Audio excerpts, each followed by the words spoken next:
Você ama ou já amou alguém? Mas não tô falando de se apaixonar, tô falando de amar de verdade. Todo mundo já ouviu falar um pouco sobre o assunto, mas hoje eu vou trazer 3 sinais de que realmente é amor verdadeiro. Através das atitudes tomadas por um certo cidadão, vamos entender como age o amor verdadeiro.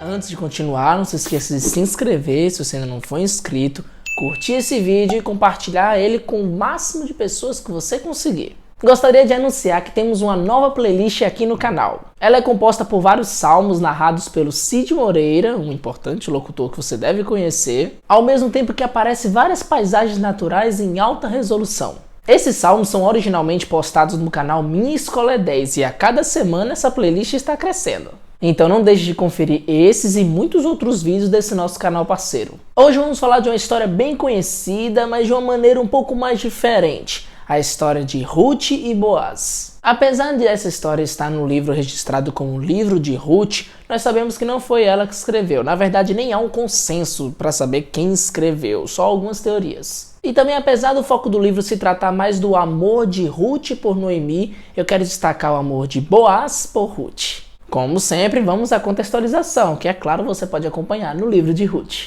Noemi, seu esposo Elimeleque e seus filhos Malom e Quilion, para escaparem da fome, fogem de Belém para a terra de Moabe. Só que depois de um tempo Elimeleque morre, os 2 filhos de Noemi se casam com 2 moabitas, Ruth e Orfa, mas um tempo depois eles mesmos morrem, deixando Noemi sozinha com as noras. Depois de um tempo, Noemi ficou sabendo que a fome tinha acabado lá em Belém, e ela pediu para que suas noras voltassem para casa. E como sabemos, apesar de Orfa ter voltado, Ruth não voltou. Então, Noemi e Ruth voltaram para Belém, sendo que Ruth teve que ir aos campos de cevada para poder ajuntar alguma comida, devido à triste situação das mulheres naquela época, muito mais sendo viúvas. Sendo assim, Ruth foi parar num certo campo, onde foi bem recebido pelas servas, os servos e inclusive pelo próprio proprietário, Boaz. Num ato de educação, simpatia, ou deixando na cara seu interesse pessoal pela jovem que tinha acabado de conhecer, chama Ruth para comer com eles, além de pedir para os seus servos para que deixassem cair algumas espigas para facilitar o trabalho de Ruth. Depois que acabou o período da colheita, Noemi chega para Ruth e lembra o que ela já tinha falado para ela, que Boaz era o seu resgatador.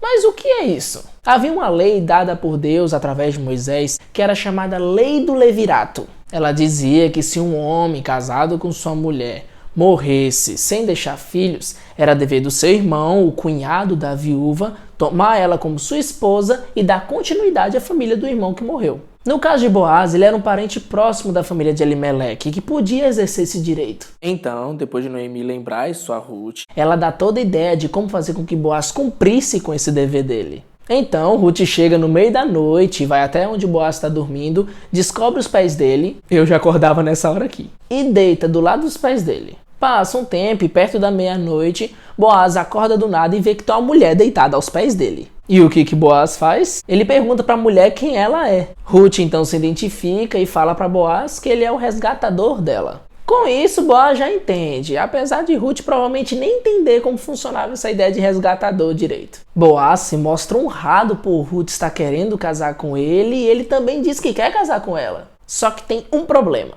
Tinha um cara que era um parente mais próximo da família de Elimeleque do que o próprio Boaz. E pela lei, esse cara tinha mais direito do que Boaz de ser o resgatador. Mas o que ele faz? Diz que vai resolver o problema. Boaz então pede para Ruth voltar para casa com algumas porções de cevada para não ir de mãos vazias. Ao chegar, depois de Ruth contar a Noemi tudo o que aconteceu, Noemi responde o que está registrado no verso 18 do capítulo 3. Então Noemi disse: "Espere, minha filha, até que você saiba em que darão as coisas, porque aquele homem não descansará enquanto não resolver este caso ainda hoje." O termo traduzido por descansará é escote. Não é escote, é escote, falando que nem carioca. Esse termo é derivado do verbo chacate, que geralmente também pode ser traduzido por ficar quieto ou de modo imperturbável, como dizem de menina quando lava o cabelo. Qual é a questão? Do livro de Josué até o 2º livro de Crônicas, onde está narrada toda a história do povo de Israel, desde sua entrada de Canaã até o cativeiro babilônico, todas as vezes, sim, eu disse todas, que esse termo aparece se refere ao descanso que a terra tem depois de tanto período de guerra, mas que agora ela está finalmente em paz. Em outras palavras, Boaz estava tão apreensivo e ansioso como se estivesse numa guerra, e que ele só estaria em paz depois de resolver aquele assunto no mesmo dia. E não é que Noemi estava certa. Boaz, de maneira super esperta, oferece ao parente mais próximo as terras, a herança que ele tinha direito. Mas ao mencionar que o cara ia ter que assumir Ruth, o cara já pula fora e suplica para que Boaz fizesse favor de assumir para ele. Eita, como Boaz ficou triste. Boaz, então, seguindo os costumes da época, troca as sandálias com o tal fulano, confirmando o negócio que estava sendo feito. Aí, depois de tudo certinho, ele vai, se casa com Ruth, tem um filho chamado Obed, que foi o pai de Jessé, que é o pai do grande rei Davi. Vamos então aos 3 sinais do amor verdadeiro que Boaz sentia por Ruth. Primeiro, ele não queimou etapa. Boaz e Ruth chegaram a se encontrar no meio da noite, mas não se atreveram a fazer nada errado. Eles até podiam fazer qualquer coisa ali, ninguém ficaria sabendo. Mas princípios é aquilo que você guarda e segue justamente quando nenhum ser humano está vendo, mas o maior de todos os seres sempre estará vendo. A maior prova de que um homem e uma mulher se amam de verdade é quando eles vencem seus impulsos e decidem fazer tudo na ordem certa como Deus pede.